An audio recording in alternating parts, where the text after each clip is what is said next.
अम्मा 5,500 की तनख्वाह आ गई है हमारी।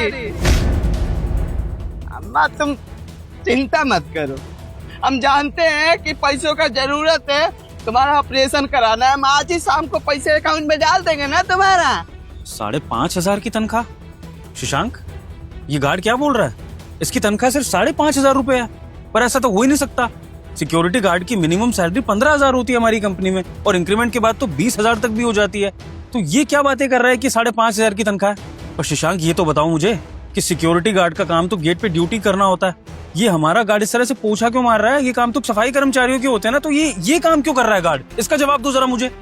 सर, इसको ये सब करने के लिए हर्षिता मैडम ने बोला है, और मैंने उनको मना करा था कि सिक्योरिटी गार्ड से ये पोछे वाला काम मत करवाओ। लेकिन सर, हर्षिता मैडम ने मुझको भी धमकी दी है कि अगर तूने कुछ बोला ना तो तेरी नौकरी भी खा जाऊंगी। और सर, उन्हीं के डर से ये गार्ड यहाँ पोछा मार रहा है, क्योंकि उन्होंने इसको ऑर्डर दिया है कि पोछा लगा गेट पे। ठीक हो जाओगी अम्मा, रो मत, तुम्हारा बेटा जिंदा है ना, तुम्हें कुछ नहीं होने देगा, काम तो कर रहा है ना। अच्छा, तो ऐसी बात है। शशांक, अभी जो मीटिंग के लिए जा रहे थे वो पोस्टपोन कर रहा हूँ, बाद में चलेंगे। तुम जाकर इतना फर्दर डॉक्यूमेंटेशन देखो, बाकी मैं इस मैटर में जो हो सकता करता हूँ। और हाँ, तुमने अच्छा किया कि तुमने आवाज उठाई, तुमने अपना काम कर दिया। अब जब मैं तुम्हें बुलाऊंगा तब मीटिंग में चलेंगे, ठीक है? तुम जाओ। हाँ, हम अपना ध्यान रखते हैं बढ़िया से, काम भी अच्छे से करते हैं, कोई मेहनत वाला काम नहीं है। नहीं, चिंता मत करो, ठीक से खा लेना, ठीक है? और पैसा निकाल के डॉक्टर साहब को दे देना और ऑपरेशन करवा लेना। हाँ, रखते हैं अम्मा, नमस्ते। राहुल साहब नमस्ते। राहुल, ये फोन पर किससे बातें कर रहे थे? ये अम्मा से बात कर रहा था। माफ करिएगा, आज के बाद नहीं करूंगा, कसम से, नौकरी से मत निकालिएगा। ऐसी क्या जरूरी बात थी जो तुम ड्यूटी के वक्त अपनी माँ से बात कर रहे थे? ड्यूटी के बाद भी तो कर सकते थे, बोलो। वो अम्मा का ऑपरेशन करवाना है, एक बीमारी हो गई है, तो वही तनख्वाह मिली थी ना, तो अम्मा को बता रहे थे कि मिल गई है, शाम को भेज देंगे, ऑपरेशन करवा लेना है। यही बात बताने का, माफी चाहते। आप नहीं करेंगे, कल बोल दिए ना, नहीं करेंगे आप बात आज के बाद कभी भी नहीं। कितनी तनख्वाह है ये? 5,500। यही तनख्वाह मिलती है तुम्हें हमेशा, है ना? जी। लो, मुझे पकड़ा हुआ तनख्वाह। ये अब हमारी है ना, काम की, ये पैसा मिल गया, अम्मा को भेजना है ना, तो आपको। राहुल, ये तनख्वाह तुम्हारे बॉस के अकाउंट से होते हुए आई है, तो अगर तुम्हारा बॉस इसे तुमसे वापस मांग रहा है तो तुम्हें ये वापस करनी पड़ेगी, अगर तुम्हें आगे नौकरी करनी है तो जैसा कह रहा हूँ वैसा करो। ये सैलरी मेरे हाथ में दो, जल्दी। माफी मांग रहे, फिर भी। बस, एक शब्द और नहीं। जब मैं अपने कैबिन में बुलाऊंगा तब आ जाना। फिलहाल के लिए सैलरी मेरे पास है, ठीक है? और हाँ, ड्यूटी पे दोबारा फोन पे बात मत करना, अपने काम पर ध्यान दो, जो भी कर रहे हो।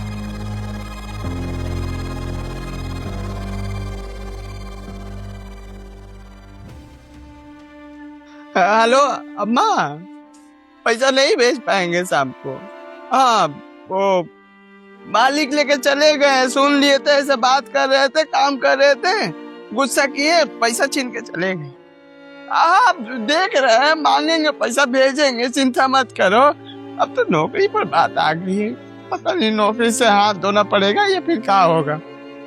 नहीं, तुम चिंता मत करो, हम देख लेंगे, हाथ पैर जोड़ लेंगे, उनका पैर पकड़ लेंगे, कुछ नहीं होगा गलत, ठीक है? हाँ, हम इंतजाम करके पैसा भेज देंगे। हाँ, तुम बस खुश रहना। रखते हैं अम्मा। यस सर, आपने बुलाया था मुझे? हाँ जी हर्षिता, मैं ये पूछ रहा था कि सारे एम्प्लॉयज की सैलरी डिस्ट्रीब्यूट हो गई है इस महीने की? हाँ सर, हो गई है। गुड। अच्छा, आपको ये पता है कि हमारे सारे एम्प्लॉयज खुश हैं या फिर किसी के घर परिवार में कोई दिक्कत परेशानी चल रही है?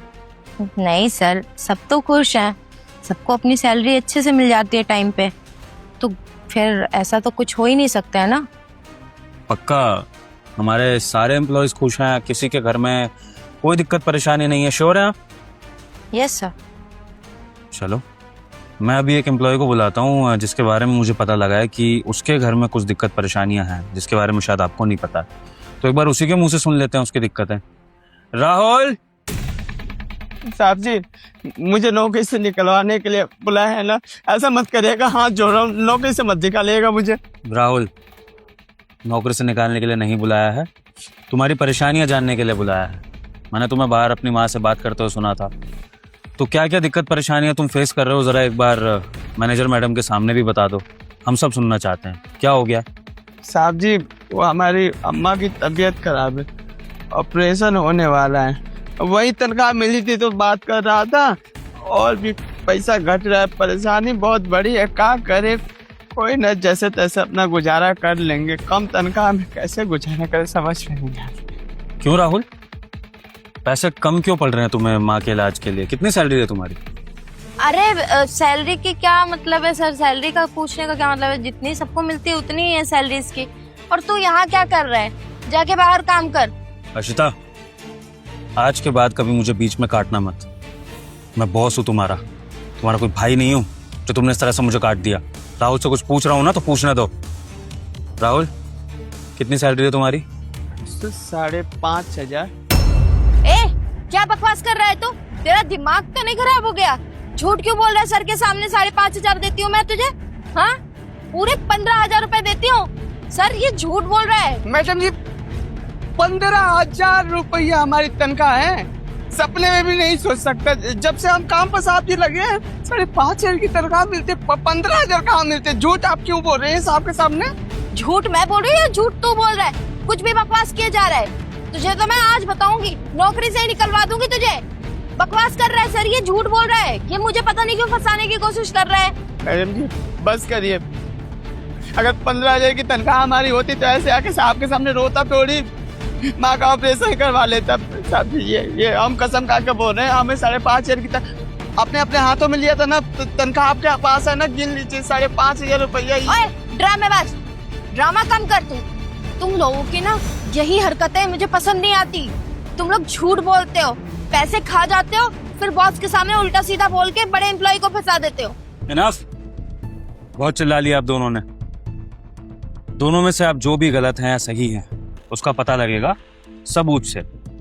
तो हर्षिता, आपके अकॉर्डिंग आपने राहुल को 15,000 रुपए दिए हैं और राहुल के अकॉर्डिंग उसको 5,500 रुपए मिलते हैं, ठीक है?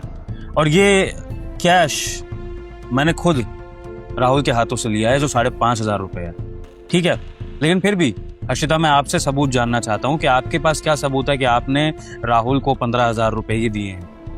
हाँ, आपकी एटीएम ट्रांजैक्शन हम चेक कर सकते हैं। आप एक काम करिए, अपनी बैंक स्टेटमेंट निकाल के लाइए, उसमें पता लग जाएगा कि आपने एटीएम से विड्रॉल 15,000 करे हैं या 5,500 करे हैं राहुल को देने के लिए। लाइए। अब सर वो एक्चुअली मेरा कार्ड मैं घर पे भूल गई हूँ। तो ठीक है, फिर मैं काम करता हूँ, इस ऑफिस में हिडन सीसीटीवी कैमरे लगे हैं, मैं वो फुटेजेस चेक करता हूँ। हाँ, आप लोगों को इन हिडन सीसीटीवी कैमरे के बारे में पता नहीं होगा, ये मैंने सिक्योरिटी पर्पस से लगवाए थे। तो उन कैमराज में मुझे कुछ ना कुछ ऐसा सबूत मिलेगा जहां से ये पता लग जाएगा कि कौन झूठ बोल रहा है, कौन सच बोल रहा है। और ये बात आप दोनों याद रखना कि जो भी पकड़ा गया उसे तुरंत नौकरी से निकाल दिया जाएगा, रेड कार्ड कर दिया जाएगा, और आज के बाद वो किसी भी कॉर्पोरेट कंपनी में काम नहीं कर पाएगा। रुकिए आप लोग, अभी मैं फैसला कर देता हूँ। नहीं नहीं नहीं नहीं नहीं सर, नहीं ऐसा मत करिए सर। वो मैंने लिए हैं पैसे राहुल की सैलरी में से। और किस खुशी में मैं शशिता जान सकता हूँ? सर मेरे पास एक वैलिड रीजन है सर। एक्चुअली मेरे ऊपर बहुत बड़ी प्रॉब्लम आ गई थी। मैंने एक पर्सनल लोन लिया था और उसकी ड्यू डेट थी। अगर मैं उसको नहीं चुकाती तो बहुत ज़्यादा प्रॉब्लम हो जाती। वो लोग शायद मेरे घर पे भी पहुंच जाते और मेरी फैमिली को सब कुछ पता चल जाता। तो बस इसीलिए मैंने इसकी सैलरी में से पैसे लिए थे। वाह मैडम, आपको लोन चुकानी थी ना, हमारे हक के पैसे मार के। हमारी अम्मा के बारे में आप नहीं सोची, बेचारी पिछले 6 महीने से बीमार है। डॉक्टर साहब बोल रहे थे कि ऑपरेशन नहीं होगा तो जान चली जाएगी, फिर भी एक एक दिन घुट घुट के जी रही थी। क्यों? पैसे भी ना। और यहाँ पर मेरे हक के पैसे अब मार रही है। आपको पता है अभी ऑपरेशन क्यों करवा रहे हैं? क्योंकि डॉक्टर साहब जवाब दे दिया ऑपरेशन नहीं हुआ तो तुम्हारी अम्मा गई। समझ रही है मेरे ऊपर क्या बीतती अम्मा के जाने के बाद? और अभी ये बात सुना कि आप मेरे हक के पैसे मार रही, तो मेरे ऊपर क्या बीत रही है, गरीब के ऊपर क्या बीत रही है, आप समझ रही हैं? बद्दुआ लगेगी आपको, बद्दुआ देख लीजिएगा। बस राहुल, तुम्हें इनको बद्दुआ देने की जरूरत नहीं है, क्योंकि जो बुरा करता है भगवान भी उसको कभी माफ नहीं करते हैं। अपने कर्मों का फल ये भुगतेंगे एक दिन। भले इनके ऊपर जो मर्जी परेशानी आ गई हो, लेकिन इनको कोई हक नहीं बनता कि ये किसी और के पैसे मारे। और हर्षिता, 1 लाख की सैलरी होने के बाद भी आपकी नीयत इतनी खराब थी कि आपने राहुल के पैसे काटे। तो सोचिए आपकी नीयत किस लेवल पे खराब होगी कि आप जितना भी पैसा कमा ले, आप दूसरों के पैसे पर नीयत खराब करेंगी। और ऐसे लोगों का कुछ नहीं हो सकता हर्षिता। पहली बात तो ये कि मैं आपको इस कंपनी से निकाल रहा हूँ। दूसरी बात ये कि आप राहुल के जितने भी पैसे पेंडिंग है अभी तक के, मुझे नहीं पता कितने भी हैं, वो सारे के सारे पैसे आप राहुल के अकाउंट में ट्रांसफर करेंगी अगले महीने एनी हाउ। और अगर ये पैसे राहुल के अकाउंट में नहीं पहुंचे तो FIR दर्ज होगी, पुलिस आपके घर पे आएगी, और फिर उसके बाद जो होगा उसके लिए मैं जिम्मेदार नहीं हूंगा। आपकी खुद की हरकतें आपको वहां पर पहुंचाएंगी, यानी कि जेल में, ठीक है। और तीसरी बात मिस हर्षिता, आपके माँ बाप का ख्याल करके आपको मैं ब्लैकलिस्ट नहीं कर रहा हूँ, सिर्फ नौकरी से निकाल रहा हूँ। लेकिन अगर आपने राहुल के पैसे नहीं चुकाए मिस हर्षिता, तो याद रखना जेल में जाते ही आपका सारा करियर खत्म हो जाएगा। और प्लीज अगली बार जिस भी कंपनी में जाओ ईमानदारी से काम करने की कोशिश करना, क्योंकि जो दूसरों का हक मारता है उसको कभी खुशी नहीं मिलती है जीवन में। हमेशा परेशान घूमोगी, चाहे लाख क्या करोड़ भी कमा लो, समझी। Now leave my office. Sir एक चांस दे दीजिए, मैं राहुल से भी माफी मांग लूंगी सर। अभी इतनी जल्दी मैं जॉब कहाँ से लाऊंगी और मैं कहाँ से इसके पैसे वापस करूंगी, आप ही बताइए ना। मेरे पास तो खुद ही पैसे नहीं है। मैं पाई चुका दूंगी इसके, पर सर मुझे जॉब से तो मत निकालिए। एटलीस्ट मैं जॉब भी करूंगी तभी तो पैसे कमा पाऊंगी सर। हर्षिता, आपको अगर इस गलती के बाद भी मैंने कंपनी में रख लिया ना, तो सारी कंपनी में मेरी थू थू होगी कि ऐसी मैनेजर को हायर कर रखा है जो लोगों का हक मारती है। मैनेजर का मतलब होता है लोगों को मैनेज करना, ना कि लोगों का हक मारना। तो प्लीज हाथ जुड़वाइए मेरे और निकलिए इस कंपनी से, इससे पहले कि मैं सच में पुलिस बुला लूं और यहाँ पर सीन क्रिएट हो जाए। बस याद रखिएगा, राहुल के पैसे उसके अकाउंट में, याद से। Leave now. राहुल, मुझे माफ कर देना, मेरी कंपनी में इस तरह का फ्रॉड हुआ तुम्हारे साथ, और सच में मुझे इसके बारे में कोई अंदाजा नहीं था। मैंने अपनी मैनेजर पे बहुत ट्रस्ट करके अपना बर्डन कम करने के लिए उसको सैलरी बांटने का काम दिया था, लेकिन मुझे नहीं पता था कि इसमें इस तरह का फ्रॉड भी हो जाएगा। मैं तुम्हारा गुनहगार हूँ कहीं ना कहीं, और मैं इसको सुधारूंगा गलती को, तुम टेंशन मत लो। रुको,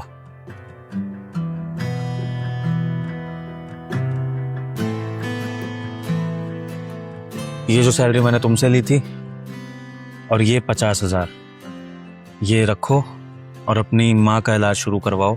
और तुम्हारी माँ के इलाज के लिए जितना भी पैसा चाहिए होगा राहुल, वो सारा पैसा हमारी कंपनी देगी। और ये तुम्हारी सैलरी से अलग है, तुम्हारी सैलरी 15,000 तुम्हें अलग मिलती रहेगी। माँ के इलाज के लिए जितना पैसा चाहिए होगा वो हमारी कंपनी देगी एज अ कंपनसेशन, जो भी तुम्हारे साथ होगा, ठीक है। जी शुक्रिया आपका। लेकिन राहुल, एक बात ध्यान रखना, अगर इस कंपनी में कभी भी तुम्हारे साथ कुछ ऐसा हो जो तुम्हें सही ना लगे, तो उसके खिलाफ आवाज उठाना या मेरे पास आ जाना। लेकिन गलत पता होते हुए भी उसको सहना मत, क्योंकि सबसे पहले सहोगे तुम, फिर तुम्हारे घर वाले, और उसके बाद भले ही मैं तुम्हारे साथ इंसाफ कर दूं, लेकिन ऐसा ना हो कि इंसाफ करते करते इतनी देर हो जाए कि तुम बाद में रिग्रेट करो। तो आगे से तुम्हारे साथ किसी भी तरह का फ्रॉड तुम्हें लगे हो रहा है, तो तुरंत आवाज उठाना या मुझे बोल देना, ठीक है। जी साहब जी। साहब जी, वो गांव में अम्मा की तबीयत खराब है ना, तो क्या हमें 10 दिन की छुट्टी मिल जाएगी? वहां पर रह के इलाज करवा देते तो अच्छा रहे। राहुल, कोई बोलने की बात ही नहीं है। 10 दिन तो क्या, तुम्हें पूरे 1 महीने की छुट्टी चाहिए तो जाओ, मेरी तरफ से तुम फ्री हो। जब तक तुम्हारी माँ ठीक नहीं हो जाती, स्टेबल नहीं हो जाती, तब तक तुम नौकरी पर मत आना, और तुम्हारी सैलरी तुम्हारे अकाउंट में पहुंच जाएगी, सैलरी भी नहीं कटेगी, ये भी मेरा वादा है, ठीक है। शुक्रिया, बहुत बहुत शुक्रिया। हम चलते हैं। हाँ, फटाफट से गाँव निकल जाओ।